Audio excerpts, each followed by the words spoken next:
नमस्ते दोस्तों, आप लोग कैसे हैं। आशा करता हूं दोस्तों आप लोग बहुत अच्छे होंगे। दोस्तों एयरफोर्स चंडीगढ़ में दोस्तों बम्पर भर्ती आई हुई है। दोस्तों इस वीडियो में हम बात करेंगे कौन कौन फॉर्म को भर सकता है, age, salary, syllabus, selection process क्या होने वाला है। देखिए ये जो वैकेंसी निकली है ना दोस्तों अप्रेंटिसशिप पे निकली हुई है, तो सारा कुछ हम आपको बताएंगे। चलिए वीडियो को स्टार्ट करते हैं। देखिए दोस्तों सबसे पहले अगर बात करें टोटल 152 पोस्ट पर वैकेंसी निकली हुई है। 4 अगस्त से अप्लाई होना स्टार्ट है दोस्तों। लास्ट डेट की बात करें तो 15 अगस्त। फी की बात करें तो 1 भी रुपये नहीं लग रहा है, ठीक है। तो सभी को अप्लाई करना है। एज लिमिट समझिएगा दोस्तों, आपका जो एज काउंट किया जाएगा 15 अगस्त 2022 से काउंट किया जाएगा, यानी 14 से लेकर 21 साल तक होना चाहिए। प्लस में ओबीसी है तो 3 साल का, SC ST को 5 साल का छूट मिलेगा, ठीक है। तो ये भी ध्यान रखिएगा। सिलेक्शन प्रोसेस में दोस्तों क्या है, इसका एग्जाम होगा, पेपर आपसे लिया जाएगा, ठीक है। देखिए एक चीज दोस्तों, मिनिमम हाइट के बारे में समझिएगा 137। ये तो हाइट मतलब नाम मात्र है, तो सभी को होता है, ठीक है। अब वेट देख लीजिए 25.4 किलो, और 25 किलो किसका वजन नहीं होता है। तो ये लिखा था नोटिफिकेशन में, तो मैंने लिख दिया है, ठीक है। तो चलिए इसमें कोई दिक्कत की बात नहीं है, ना तो हाइट पे कोई दिक्कत है और मिनिमम वजन है उसमें भी कोई दिक्कत नहीं होना चाहिए, ठीक है। देखिए एग्जाम पैटर्न समझिएगा, उसके बाद बताऊंगा दोस्तों। देखिए मैथ से आपसे सवाल पूछे जाएंगे, जनरल साइंस से पूछे जाएंगे और जीके से सवाल पूछे जाएंगे, ठीक है। ये जो वैकेंसी है दोस्तों अलग अलग पोस्ट पर आई हुई है। अप्रेंटिसशिप, देखिए जैसे मैंने बताया कि अप्रेंटिसशिप दोस्तों कोर्स के लिए वैकेंसी है, समझिएगा। इसमें सबसे पहले दोस्तों टर्नर का अगर बात करें तो 16 पोस्ट है। मैकेनिस्ट का 18 पोस्ट पर वैकेंसी है, ठीक है। मैकेनिस्ट ग्राइंडर की बात करें तो 12 पोस्ट है। इसके अलावा देखिए दोस्तों सीट मेटल वर्कर की बात करें तो 22 पोस्ट है।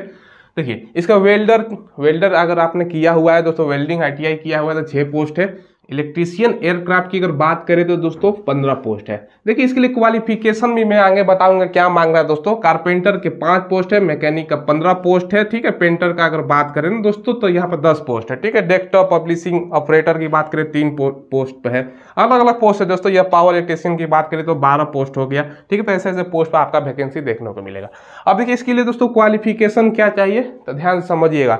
ये दोस्तों जैसा कि मैंने बताया अप्रेंटिसशिप करने वाले बच्चों, देखिए अप्रेंटिसशिप का फायदा भी बताऊंगा, ठीक है। ये दोस्तों क्या होता है उसका ध्यान समझिएगा। इसके लिए क्वालिफिकेशन का अगर हम बात करें ना, 10th में दोस्तों आपका जो मिनिमम परसेंटेज है, 10th तो मांग ही रहा है दोस्तों, 10th प्लस दोस्तों 10th कितना परसेंट होना चाहिए, 50%, ठीक है। 10th में आपका 50% मार्क्स होना चाहिए, ठीक है।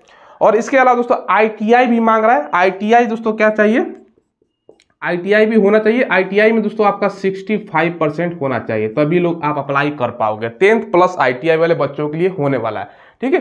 NCBT से अगर आपने ITI किया है तभी आप भर पाओगे, ठीक है। तो ये क्वालिफिकेशन मांग रहा है। 10th में 50%, ITI में 65%, वही बच्चे अप्लाई कर पाएंगे। तो अलग अलग अपना ट्रेड देख लीजिएगा। अगर आपने इसमें से किसी में ITI किया हुआ है, वेल्डर है, पेंटर है, जो भी है, इसमें से आपने अगर किया हुआ है तो आप लोग अप्लाई जरूर कीजिएगा दोस्तों, ठीक है।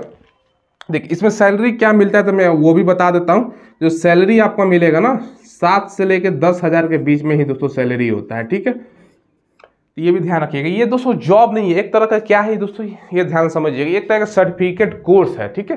सर्टिफिकेट कोर्स जैसे आपने कहीं ITI किया हुआ है, 2 साल का ITI, 1 साल का ITI, तो क्या होता है दोस्तों आपको एक सर्टिफिकेट मिलता है। उसी तरह दोस्तों ये एक सर्टिफिकेट कोर्स है। हाँ एक चीज ध्यान समझिएगा दोस्तों, अगर आप दोस्तों एयरफोर्स के तरफ से जो चंडीगढ़ में दोस्तों होगा, उससे अगर आप ये कोर्स कर लेते हैं, ठीक है, तो आपको दोस्तों बेनिफिट क्या होगा ना, कोई भी प्राइवेट जॉब दोस्तों 100% हाथों हाथ मिलेगा। कोई भी प्राइवेट जॉब कोई नहीं रोक सकता आपको, क्योंकि दोस्तों आपको काम सिखाया जाएगा, ठीक है। काम अगर आप सीख के और आपके पास जो सर्टिफिकेट देखेगा ना, भैया आपने तो भैया किया कहाँ से किया हुआ है, एयरफोर्स से किया हुआ है, तो हाथों हाथ जॉब मिलेगा प्राइवेट, ठीक है। इसके अलावा बहुत सारा बेनिफिट और भी है।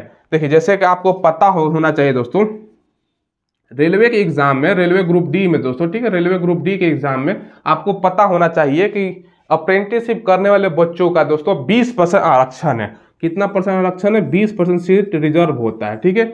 अगर नेक्स्ट अप्रेंटिसशिप कर लेते हैं, नेक्स्ट रेलवे ग्रुप डी की वैकेंसी आती है तो उसमें आपको दोस्तों 20% का आरक्षण मिलेगा। बाकी का मान के चलो कट ऑफ जाता है 80 जाता है दोस्तों, तो आपका क्या जाएगा 60 पर ही सिलेक्शन हो जाएगा, क्योंकि 20% सीट आपके लिए रिजर्व रहेगा। मान चलो रेलवे में अभी दोस्तों 1 लाख से ज्यादा पोस्ट पर वैकेंसी निकली हुई है, ठीक है, 17 से जिसका एग्जाम होने वाला है, ठीक है। तो मान चलो 1 लाख पोस्ट पर अगर आपका वैकेंसी निकला हुआ है तो 20% भी सीट आरक्षित होता है, ठीक है। तो आपका 20,000 सीट आपके लिए होगा, केवल अप्रेंटिसशिप करने वाले बच्चों के लिए, तो आपका अलग से कट ऑफ जाएगा, तो बहुत भीड़ कम होगा। तो अप्रेंटिसशिप जरूर कीजिएगा। इस अगर आपने दोस्तों पोस्ट नेम यहाँ पर लिखा हुआ है, ठीक है, अप्लाई कीजिएगा। और इसके लिए दोस्तों एग्जाम होगा, ठीक है। एग्जाम होगा, मैथ पूछा जाएगा, जनरल साइंस से क्वेश्चन रहेगा और जीके से क्वेश्चन रहेगा। अप्रेंटिसशिप जनरली कोर्स कितना साल का होता है तो ध्यान समझिएगा, 1 से लेकर 2 साल का दोस्तों कोर्स होता है, सर्टिफिकेट कोर्स होता है, तो ये भी ध्यान रखिएगा। 1 साल भी होता है, 2 साल भी होता है, ठीक है। तो ये दोस्तों होने वाला है, ठीक है। तो इसमें ज़्यादा कुछ है नहीं दोस्तों बताने का। पोस्ट टाइम हमने आपको पोस्ट टाइम बता ही दिया है, और उसके अलावा सिलेबस यहाँ पे है, जो आपसे सवाल पूछा जाएगा। अब कितना सवाल पूछा जाएगा ये नहीं बताया गया है नोटिफिकेशन में, ठीक है। अब ये बताया गया है कि ये सवाल पूछा जाएगा, ठीक है। तो यही दोस्तों आपको शॉर्ट में बताना था, बाकी कोई प्रॉब्लम तो होना नहीं चाहिए दोस्तों। तो मुझे जहां तक लगता है आप लोग पढ़ाई के साथ दोस्तों ये भी आप लोग कर सकते हो, ठीक है, क्योंकि अच्छा है इसलिए मैंने आपको बता दिया। साथ में आपका पढ़ाई भी चलेगा। अब अप्रेंटिसशिप कराएगा तो दोस्तों क्या सिखाएगा, आपका जो भी फील्ड है, जैसे टर्नर हो गया, कारपेंटर का क्या काम होता है, कारपेंटर का काम होता है, ठीक है, जो भी काम होता है कारपेंटर से रिलेटिव हो जाएगा, पेंटर का, मैकेनिक का, तो वो सब आपको काम सिखाया जाएगा, ठीक है। ड्यूटी ज़्यादा नहीं होता है, ये नहीं कि दिन भर लगाया रहा है दोस्तों। मान के चलो 10 बजे होगा, 10 से 1 बजे तक होता है, उसके बाद दोस्तों आपको छुट्टी मिल जाएगी। फिर हो सकता है 1-2 घंटे और शाम को करा दे, 3 से 4 करवा ले, या दोस्तों 3 से 5 करवा ले, तो ज़्यादा नहीं होता है। उसके बाद दिन भर घर पर रहना है। देखिए, खाने का, रहने का खुद से व्यवस्था करना होता है, ये भी ध्यान रखिएगा। 7 से 10 हज़ार मात्र आपको सैलरी मिलेगी, ठीक है। सैलरी क्या मतलब, परमानेंट जॉब नहीं है दोस्तों, एक सर्टिफिकेट कोर्स है, बार बार रिपीट कर रहा हूँ। तो अगर आपकी इच्छा है तो आप लोग अप्लाई कर सकते हो। फायदा हमने आपको बता ही दिया है कि फायदा इसका क्या होने वाला है, ठीक है। चलिए दोस्तों, फिलहाल बस इतना ही रखते हैं। कोई सवाल पूछना हो दोस्तों कमेंट के माध्यम से आप लोग पूछ लीजिएगा। नए लोग चैनल को जरूर सब्सक्राइब करके बेल आइकन दबाइएगा। धन्यवाद।